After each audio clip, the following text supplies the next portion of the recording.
भोपाल से प्रस्तुत हैं प्रादेशिक समाचार। नमस्कार, समाचारों के साथ मैं जितेंद्र रघुवंशी। पहले मुख्य समाचार।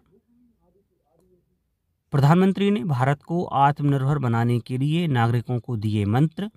मुख्यमंत्री ने सख्त सुरक्षा व्यवस्था के लिए कलेक्टर, एसपी को दिए निर्देश।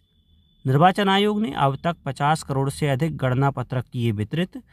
और प्रदेश में ठंड का दौर जारी। मौसम विभाग ने अगले 2 दिनों तक तापमान ऐसा ही बने रहने का जताया अनुमान। अब समाचार विस्तार से।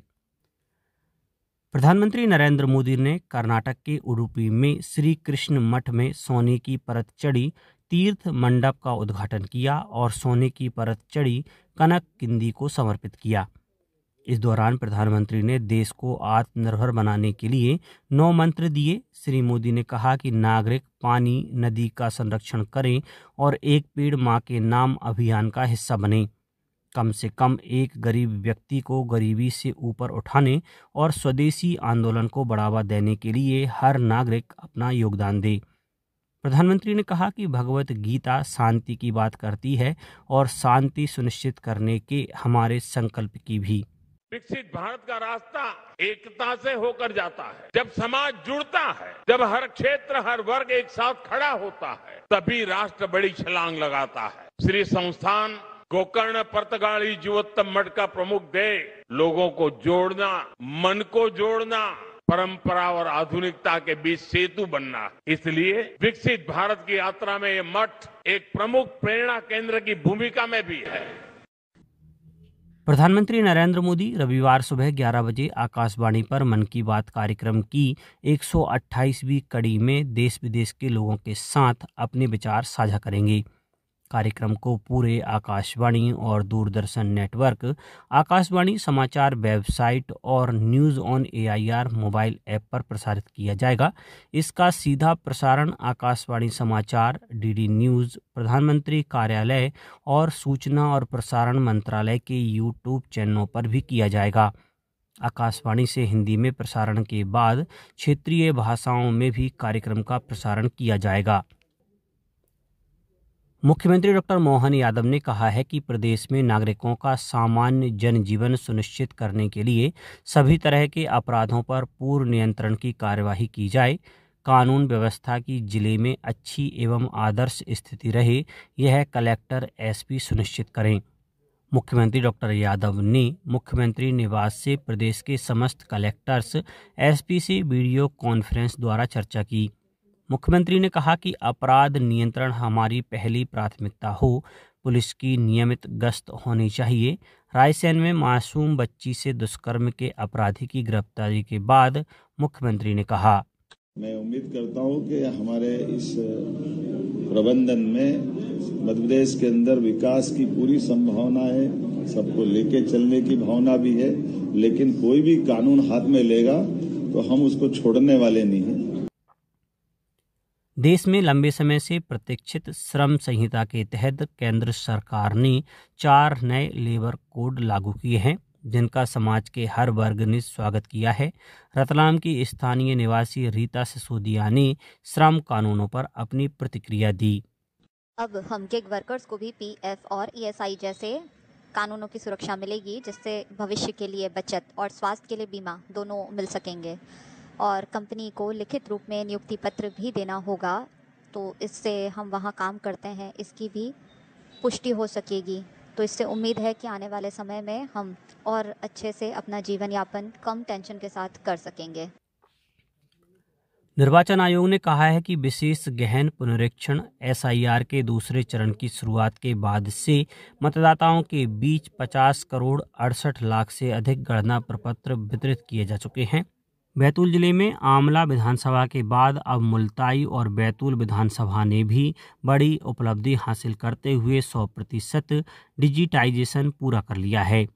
नीमच जिले ने कुल 97.98% लक्ष्य पूरा कर इस अभियान को सफल बनाकर प्रदेश में दूसरा स्थान हासिल किया है।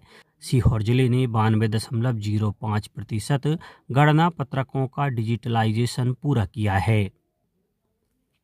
केंद्रीय रेल, सूचना और प्रसारण एवं इलेक्ट्रॉनिकी और सूचना प्रौद्योगिकी मंत्री अश्विनी वैष्णव ने MGR Chennai central Shri Mata Vaishno Devi Katra Andaman express को सांची स्टेशन और यशवंतपुर हजरत निजामुद्दीन कर्नाटक संपर्क क्रांति एक्सप्रेस को विदिशा रेलवे स्टेशन पर ठहराव दिए जाने की घोषणा की है। क्षेत्रीय सांसद और केंद्रीय मंत्री शिवराज सिंह चौहान ने रेल मंत्री की इस पहल पर आभार व्यक्त करते हुए कहा कि प्रधानमंत्री के नेतृत्व में आम जन को अधिक से अधिक सुविधाएं दिए जाने के प्रयासों के तहत यह एक और कदम है। इससे निश्चित ही सांची और विदिशा के आम यात्रियों को लाभ होगा। केंद्रीय संचार एवं पूर्वोत्तर क्षेत्र विकास मंत्री तथा सांसद ज्योतिरादित्य सिंधिया ने गुना में सांसद खेल महोत्सव का भव्य शुभारंभ किया और 16.93 करोड़ रुपए की लागत से बनने वाले आधुनिक बहुउद्देशीय गुना स्पोर्ट्स कॉम्प्लेक्स का शिलान्यास किया। श्री सिंधिया ने कहा कि प्रधानमंत्री नरेंद्र मोदी की सोच के अनुरूप खेलों को केंद्रित नहीं बल्कि विकेंद्रीकृत करना है। वाणिज्य एवं उद्योग मंत्रालय के अंतर्गत जैम क्रेता संवाद 2025 का आयोजन भोपाल के कुशाभाऊ ठाकरे कन्वेंशन सेंटर में किया गया, जिसमें बड़ी संख्या में रजिस्टर्ड क्रेता उपस्थित रहे। अमित कुमार अग्रवाल, अपर मुख्य कार्यकारी अधिकारी जैम, ने कहा कि क्रेता संवाद विभागों के लिए जैम प्लेटफॉर्म की समझ को गहरा करने, संचालन संबंधी प्रश्नों का समाधान पाने और यह सुनिश्चित करने का एक महत्वपूर्ण अवसर है कि हर विभाग इसकी सुविधाओं का पूरा लाभ उठा सके। जैम क्रेताओं का कहना रहा कि जैम बहुत ही अच्छा माध्यम है जिसके जरिए हम सभी तरह के खरीदी और बिक्री के संबंध में आसानी से जानकारी लेकर उसमें आगे बढ़ सकते हैं। अब बात मौसम की। मध्य प्रदेश में ठंड का दौर जारी है। पिछले 24 घंटों में शहडोल 6.1 डिग्री सेल्सियस न्यूनतम तापमान के साथ प्रदेश में सबसे ठंडा रहा। नौगांव में 6.5 डिग्री सेल्सियस दर्ज हुआ। भोपाल, इंदौर और ग्वालियर में लोगों को हल्की राहत मिली। मौसम विभाग ने अगले 2 दिनों तक तापमान ऐसा ही बने रहने का अनुमान जताया है और कोई चेतावनी जारी नहीं की है। अब कुछ समाचार संक्षेप में। नगरीय विकास एवं आवास राज्य मंत्री प्रतिमा बागरी ने सतना में रैगांव विधानसभा क्षेत्र अंतर्गत ग्राम भठिया तथा बेला में 2 नवीन पंचायत भवन का भूमि पूजन किया। उज्जैन कलेक्टर ने आगामी 10वीं एवं 12वीं बोर्ड परीक्षाओं की तैयारियों को लेकर शासकीय उत्कृष्ट उमावी शास्त्री नगर में एक महत्वपूर्ण बैठक ली। मंदसौर कुशाभाऊ ठाकरे ऑडिटोरियम में जिला स्तरीय भूतपूर्व सैनिक सम्मान समारोह आयोजित किया गया।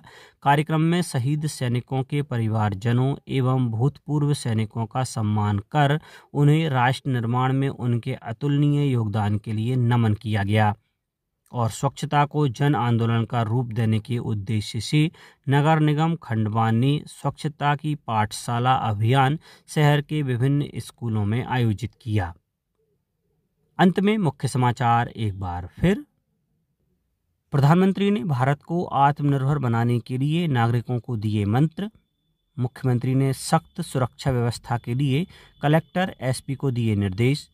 निर्वाचन आयोग ने अब तक 50 करोड़ से अधिक गणना पत्रक किए वितरित। और प्रदेश में ठंड का दौर जारी। मौसम विभाग ने अगले 2 दिनों तक तापमान ऐसा ही बने रहने का जताया अनुमान। आज के इस बुलेटिन में बस इतना ही। नमस्कार।